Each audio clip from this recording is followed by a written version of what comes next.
Hello and welcome back to my YouTube channel. I'm Becca and today we're going to be looking at some of my old drawings from when I was little, and I'm going to be redrawing some of them. Before we get into it though, you might have noticed I cut my hair. I cut off like 8 inches of it. It's a big change, but I really like it, and I spent a long time curling it today and I burnt my ear, but that's okay because it's worth it. Anyway, without further ado, let's get into the video. Okay, so the first few drawings I'm going to show you actually come in a set. I went through many phases growing up, and one of them was a donkey phase. If you were trying to guess what the phase was going to be, I'm sure you did not get it, because this is kind of weird, I will admit. This drawing I was following a reference for, which is why it actually looks pretty good. As you can see, I ran out of stickers and had to draw on myself. That was a nice, pretty creative moment. And I made sure to sign my work in 2 places. Here's the next one. These were mostly computer printed images that I colored in afterward. Oh wait, look! I think that's the donkey that I was looking at when I drew this one. That's cool. Here's the next one. As you can see, all the other farm animals pale in comparison to the donkey. And last but not least, in case it wasn't clear, I made this. I forgot the E there and there, but it's okay because I remembered it on these 2. I found this one of this dinosaur. Unfortunately, I didn't date any of my drawings. What I did make sure to do was to always sign it multiple times. Anyway, it's just a dinosaur. He's a little proportionally awkward. The next one I found that I think I want to redraw is this girl. She's got some really big eyes going for her. She doesn't have ears. Funny thing, I actually didn't draw ears on my characters for a really long time because I always just thought, oh, I could just pretend that the hair is covering their ears, even though in this picture it is very clear that that is not the case. Another thing that I liked for a while was marshmallows. So here are 2 marshmallow pictures. I think I just thought that they were really easy to draw, and that's why I liked them. I decided that the first drawing I would recreate is this dinosaur because I just think it's really cute. I'm guessing that it was heavily influenced by Yoshi because Yoshi used to be my favorite Mario character and I would draw him all the time. So not saying that this is supposed to be Yoshi, but I don't know, I see some resemblance there.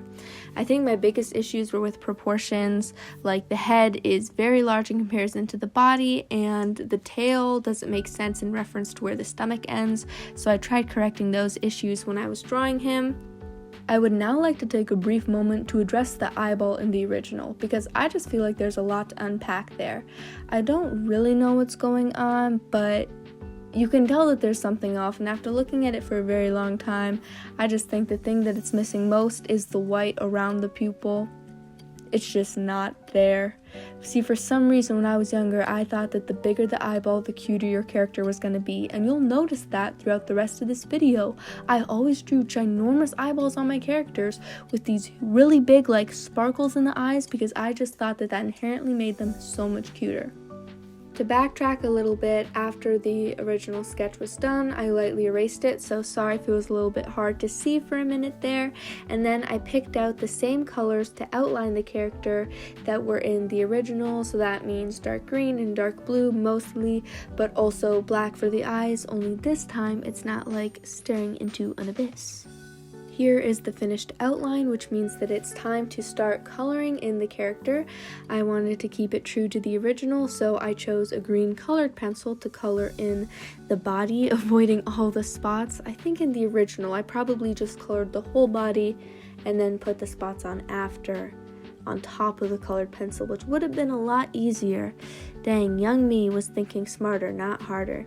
Anyway, I used markers for the tummy and the spikes like I did in the original too, and then he was all done, and I think he turned out so cute, and honestly, I'm pretty sure that the new version is what young me was picturing in my head when I drew the original, so it's so cool to see it in a new light. The next drawing that I decided to recreate was this girl because I can see a lot of creative choices in there, and honestly I think it's going to be really fun to remake. One of the things I noticed right away was firstly the eyes. What did I tell you guys? Look how huge those things are with the eye sparkles too. It leads me to think that all the drawings you're going to see in this video were made around the same time because they have a very similar style. But the other thing I noticed was the design on the shirt. To this day, I rarely put a bunch of effort into the clothing because I usually get so trapped up in the face, but it looks like I had the opposite thing going on in this drawing, which is pretty interesting. At this point, I was thinking that the girl had an uncanny resemblance to Dora, so I made her hair a little bit longer and then moved on to the outfit. I'm not saying that I think the outfit is really cute and I would wear it today. I'm just proud of the fact that I put that much effort into the outfit way back then. You just saw the finished sketch, which means that it's time to move on to outlining the character. I decided that this time I would just stick with one solid color for the outline, and I decided on blue because blue's been my favorite color for my whole life, and if you asked young me what color to outline the character with, I definitely would have said blue. Unfortunately, while I was outlining this drawing, I kept putting my head in the shot. It was so hard to find shots with my head not in it, so it does jump around a bit, but I think you have the important parts in there. Here's the finished outline look, which means it's time to move on to coloring it in. I decided to just use my Copics. The paper I'm using is not meant to carry heavy saturated mediums like Copic markers, but I did it anyway. I'm really proud of how these bangs came out. They look whack right there, but look at them there. Look at that highlight right in the bangs. It makes me disappointed that I didn't put it in the rest of the drawing. I just tried matching the colors as much as I could to the original, so kind of like a paler tone, and then I put in the blush, only this time the blush is darker than her skin tone instead of lighter. I made her eyes like a really, really dark brown because I figured that was kind of along the lines I was going for. I don't know. It's hard to tell with those square eyes what I was thinking. After that, I just colored in the outfit with different blues. Unfortunately, it was kind of hard to see the design after I colored in the background, so I took out a black liner to outline the butterflies and flowers so you could see them better, and then I colored in the butterflies with a lighter blue on top. Here's the comparison between the two pieces. The new one isn't necessarily what I saw in my head way back then, it's just kind of an updated version. I decided to include a third drawing in honor of all the marshmallows that I used to draw, only again in an updated style, like how I would draw a marshmallow today. So I started out with the shape, only this time I softened the edges in comparison to the original so it would look softer like a marshmallow is. I wanted to add all the best features in my marshmallow drawings, which meant for sure a tie, for sure a hat. I drew the face in the style that I like drawing dumb faces today, which is just really tiny. I've gone completely in the opposite direction. And then I put a sheep on top of the top hat. There's the comparison.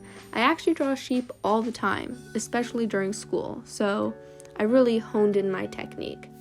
Like usual, when the sketch was done, I lightly erased it and then started outlining it. I chose to outline it with a red liner.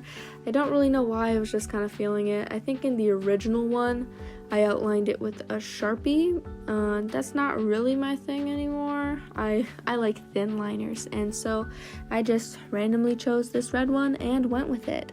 After that, I started coloring it in, and because I wanted to keep all the best features of the original marshmallows, I decided I had to go with a rainbow theme like all the marshmallows you see on the left.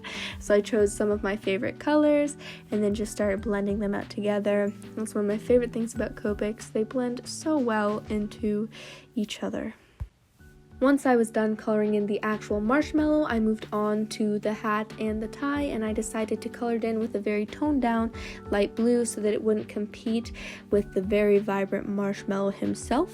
After that, I moved on to color in the sheep, and I chose a variety of different shades of pink, and I think it turned out really cute. Here is the finished drawing. Here are the originals, and I really like how it looks.